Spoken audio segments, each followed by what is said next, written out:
Hey guys, Chris from Adaptation here, and in this video, I'm going to show you the solution for question 2 from the Jan 2023 PoA Paper 2. If you want to see the solution to the other questions on this paper, I'm going to put a card up there and a link in the description below, so be sure to check those out as well. And with that said, let's get into the solution. So as per usual, we take a read of the question. So Ellis Lee is the owner of the wedding cake maker. She uses absorption costing to price her products. Ellis Lee has provided the following information on costs. Now, just again, a personal note, I don't personally feel that absorption costing should be on a Form 5 syllabus, but I ranted about it in my previous video. If you want, go and watch that, May 2022, Paper 2, Question 5. Anyhow, A Part 1. Place a check mark in the relevant column of the table to indicate whether the cost items are direct or indirect production costs. So they give you the table here, cost items or overheads, whether they're direct or indirect. So I'm going to pull up my little replacement table here. So the salary of the cake decorator is definitely direct. It's a direct cost, is a cost that can be directly and easily traceable to a unit of output, a finished unit of output.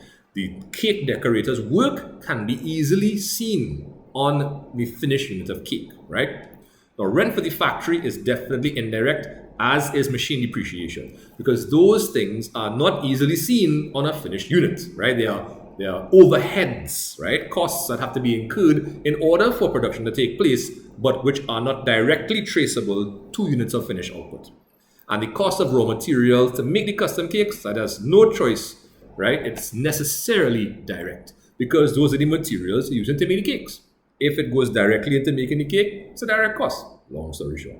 Okay, let's take a look at A Part 2. So it says the following details are available about indirect costs for the decorations department. So we have a little table, decorations department, allocated costs, apportioned costs, indirect overheads. Indirect overheads?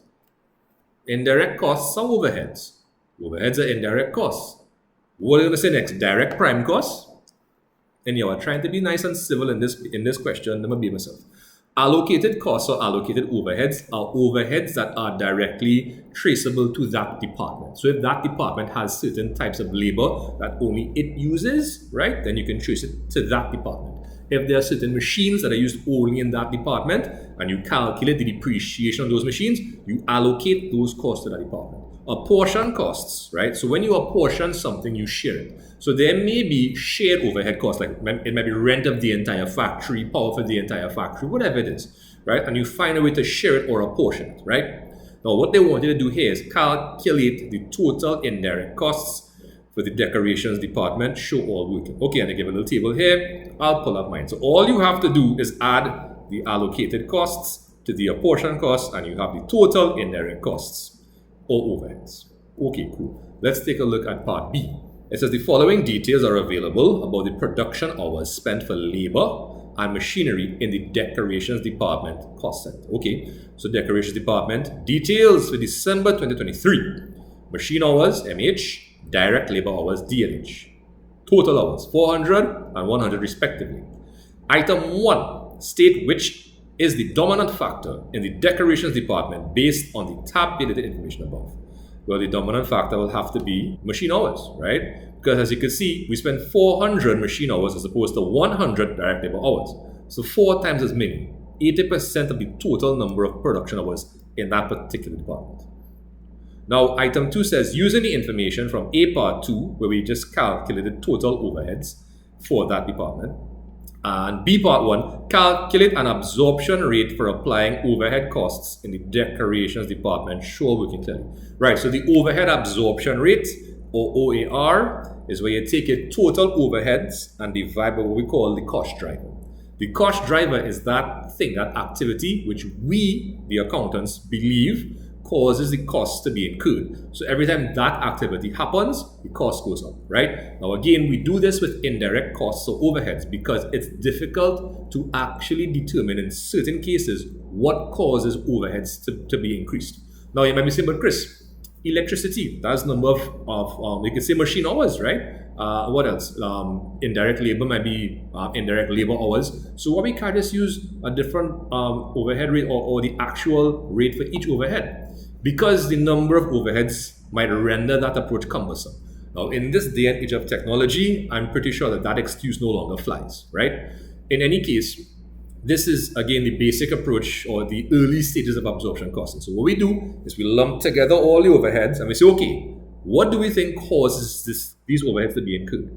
Now remember, in the previous part of this question, it asked us which is the dominant factor, right, in this department, and we said machine hours. So since machine hours is what is the dominant factor, what is being used the most, we say, okay, that will drive the overheads. We basically attribute all the overheads to that activity. So all we're going to do, we're going to take the total overheads that we calculated in the previous question, the 20,000, 17 plus the 3, and divide it by the 400 machine hours, right? You'll see I have an estimated cost driver volume. Again, a cost driver is something that literally drives the cost up. It causes, we say, or we have determined, that is what is causing the cost to be incurred. And 20,000 divided by 400 is $50 per machine hour. Now, what are we going to do with that? Well, let's take a look at the next part of the question, sorry. Right, so in December 2022, Ellerslie received an order for a customized wedding cake and incurred the following costs in its production. Direct materials, $450. Direct labor cost, $12.50. Machine hours spent, $20. Use the absorption rate calculated in B part 2 to work out the indirect or overhead costs for this order. So, okay, so all we have to do, right? So we just worked out it was $50 per machine hour. So all we have to do is multiply that by the number of machine hours that this particular order used, right? So solution, calculation of overheads included in the order. So OAR, the overhead absorption rate, which we worked out in the previous part, multiplied by the number of machine hours spent on this order, and that'll give us $1,000. So that is the value of the overheads that we will attribute to this particular job. The next part says, in the space provided below, calculate the total production cost for this order. So we have overall total production, overall total cost again. Okay. Be civil. Right. So the total production cost for special order. So direct materials, direct labor, indirect overheads, total production costs. Thank you for putting total. Anyhow, so all we have to do is put these three items and add it up. So I'll do that real quick across here. So they told us it was $450, $1250, and we just calculated $1,000. So when you add it all up, we're going to get $2,700. Boom, long story short. Let's check out part D. So the wedding cake maker has a markup policy of 50%. Calculate the selling price for this special wedding cake order. Show all working clearly. So, okay, the markup is 50%. What is a markup? That is the percentage of the cost that we are going to add on to the cost to work out our selling price. The markup is actually the profit, right? So all we have to do is we're going to take the 2,700 that we just calculated, find 50% of it and add it on to the 2,700. And that's going to give us the $4,050 for the selling price for this particular item. Now let's check out the last part of the question. It says, Esther, the head cake maker, is given the job of making the customized wedding cake.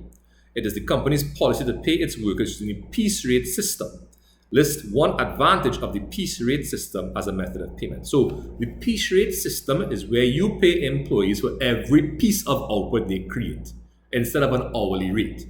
So imagine you're paying somebody $100 an hour to do work for you. And the work that they have to do is they simply have to, let's say in the same bakery, all they have to do is they have to put icing on cakes. That's it. As in, they take score the icing, put it on, and somebody else will then decorate it and shape it, right? That's all they have to do.